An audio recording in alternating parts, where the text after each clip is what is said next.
तु पितरन माता गौरवेण। उपाध्यायात 10 आचार्य, 10 अध्यापक एक आचार्य के बराबर होते हैं। 10 अध्यापक एक तरफ, एक आचार्य एक तरफ। 10 अध्यापक एक आचार्य के बराबर होते हैं। और आचार्याणाम शतम पिता, एक बाप और 100 आचार्य, एक बाप 100 आचार्यों के बराबर होता है। और सहस्त्रम तु पितरन माता गौरवेण, वही मैया 1000 बाप के बराबर एक माँ होती है अपने बच्चे को। अब समझो, महर्षि मनु तो ये कहते हैं कि माँ का अधिकार पिता से बच्चे के ऊपर 1000 गुना ज्यादा है। कितना है? 1000 गुना। फिर काय को झंडी लहराती हो कि हमें अधिकार चाहिए। अच्छा, कभी कभी हम देखते हैं तो ये विचार किया हमने,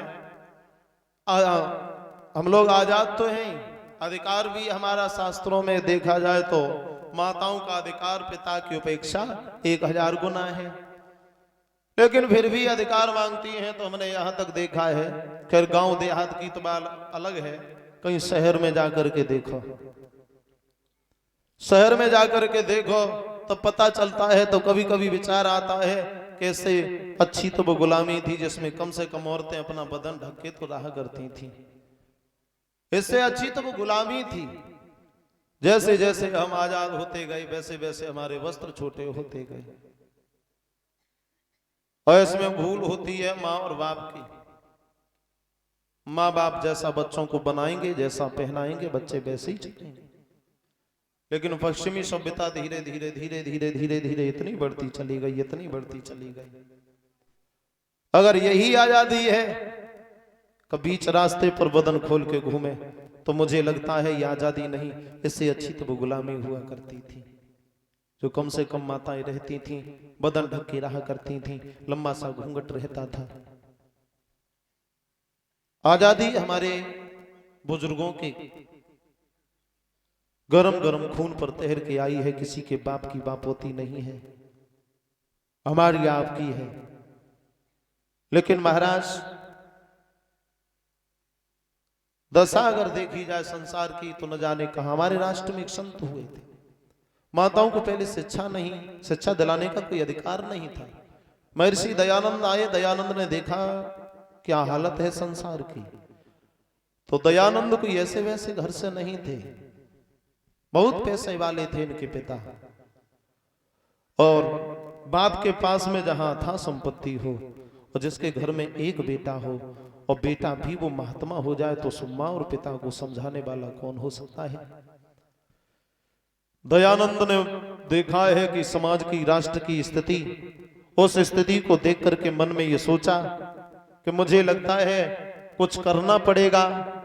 तो ऋषि दयानंद ने एक दिन क्या किया, घर में कुछ करते तो माँ बाप उन्हें रोकने लगते, तो सोचा है कि हम घर ही छोड़ देंगे।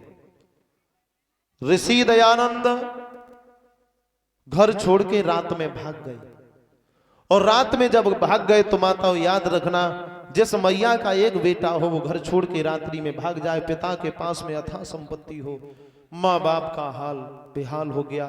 पिता ने चारों तरफ अपने पुत्र को ढूंढवाने के लिए लोग लगा दिए, जाओ मेरे बच्चे को ढूंढ के आओ। चारों तरफ ढूंढते रहे, लेकिन ऋषि दयानंद कहीं नहीं मिले। अंत में सिद्धपुर के मेले में दयानंद की उनके पिता से भेंट हो गई, और जैसे ही पिता ने देखा अपने बच्चे को, तो कौन सी क्या पोशाक है, पीला वस्त्र, पीला कुर्ता, पीला अचला, हाथ में कमंडल है, वस्त्र पीले देख करके कुर्ता फाड़ दिया। पिता ने जवाब दिया, तू पागल हो गया, तेरी मैया घर में बैठी बैठी रो रही, आंखों को फोड़े डालती है, और तू महात्मा बन के डोल रहा है। घर में कोई दूसरा बेटा होता तो मां धैर्य भी धारण करती, रो रही मैया, चल घर। दयानंद ने कहा, मैं घर नहीं जाऊंगा। घर नहीं जाएगा? नहीं जाऊंगा। उठा लो इसे, लोगों से कहा उठा ले आए, घर में आकर के बंद कर दिया, पहरा बैठा दिया, बोले ये दयानंद घर से निकल नहीं जाए। चारों तरफ जहां पहरा लगा है, दयानंद सोच रहे अब की बार तो पकड़ में आ गया, लेकिन अब की बार अगर घर से निकल गया तो इतनी दूर चला जाऊंगा, इतनी दूर चला जाऊंगा जो लौट के कभी इनके हाथ नहीं लगूंगा। एक दिन फिर मौका मिल गया, एक दिन फिर मौका मिल गया, घर छोड़ दिया। ऋषिवर ने कभी दोबारा, ऋषि दयानंद ने कभी दोबारा मुड़ करके घर न देखा, ऋषि ने कभी दोबारा।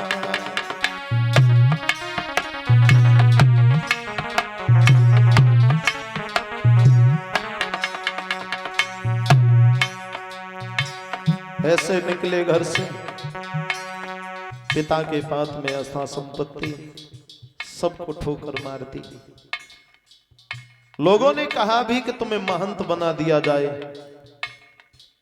तो हाथ जोड़ के दयानंद ने एक बात कही है, महंत बनने की अभिलाषा होती, इस दौलत की यदि हमें इच्छा होती तो अपने पिता की करोड़ों की संपदा में लात मार के नहीं आते हम। ऋषिवर ने कभी दोबारा मुड़ करके घर न देखा, ऋषि ने कभी दोबारा।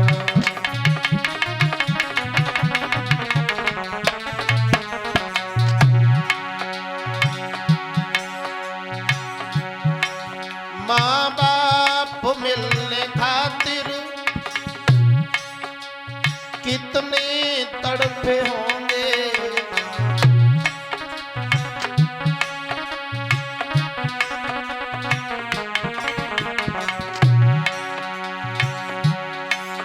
माँ बाप मिलने खातिर कितने तड़पे होंगे, जीवन में कभी दोबारा, जीवन में कभी दोबारा। अरे लगते जिगर न देखा, ऋषि ने कभी दोबारा।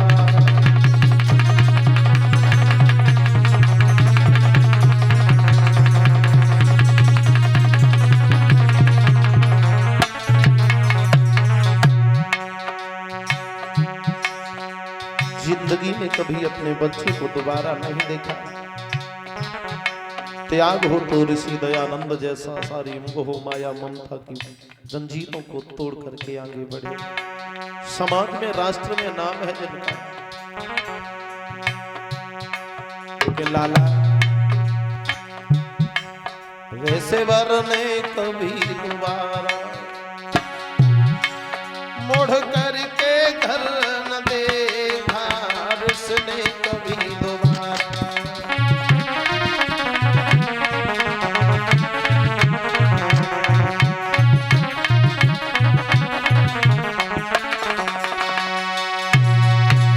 जिंदगी में कभी दोबारा घर का मुंह नहीं देखा। निकल पड़े, आवाज उठाने लगे, महिलाओं को शिक्षित बनाने का दायित्व संभाला। जो आज महिलाओं को शिक्षा मिली है, मुझे लगता है कि हमारे ऋषि दयानंद के ही बदौलत हम लोगों को शिक्षा अध्ययन करने का अवसर मिला है। पहले तो ये हुआ करता था, महाराज